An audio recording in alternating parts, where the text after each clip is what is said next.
The Ballyraven Cryptid Wildlife Protection Agency. BICPA is for you.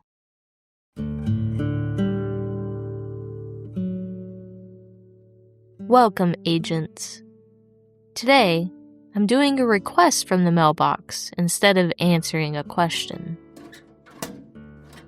Could you tell the spooky story from my hometown?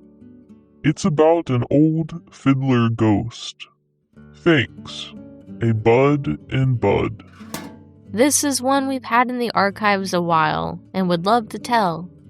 It's also special in that it features a unique kind of paranormal activity.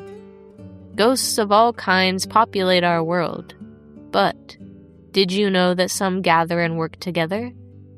Like little villages and townships, this is the story of Berg Hammond and his ghostly friends on Bud Mountain.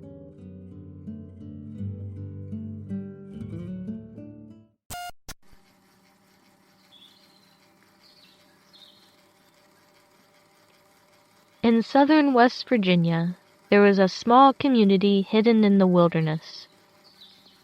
With less than 500 human residents, some say its people are outnumbered and surrounded by another kind of inhabitant, a mysterious type that thrives in every kind of darkness. In fact, it is a hot spot for these creatures, the paranormal. Within the little village of Bud, past the gas station, cluster of homes, and to the left of a church, there is a dirt road. Narrow, rugged, and steep, the path of years and goes up and up and up. Bud Mountain and its cemetery are its most animated locations after dark.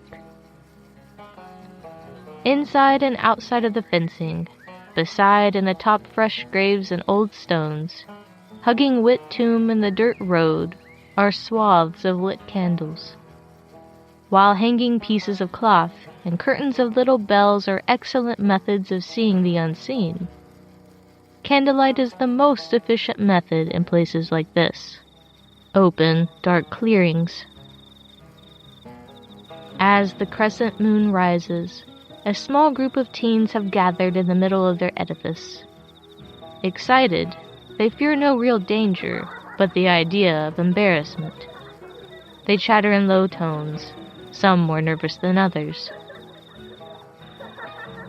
The paranormal research team readies their equipment and clarifies once more what the locals intend to do, how, and why. Laughing, they explain again.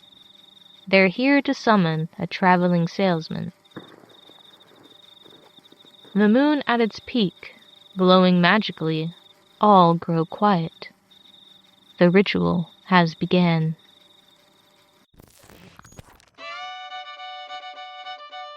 Berg Hammond was a beloved peddler in the 19th century.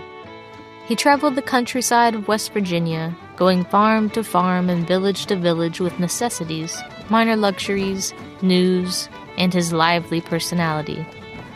Known to entertain with stories and songs, Berg most excited his hosts with instruments he brought for sale and display. The fiddle, however, was his and his listeners' favorite. He never turned down an opportunity to show it off and was treated in kind most nights, with a place to stay. Eager to make it over the mountain and further down the road, Berg declined an offer to spend the afternoon at a local farm.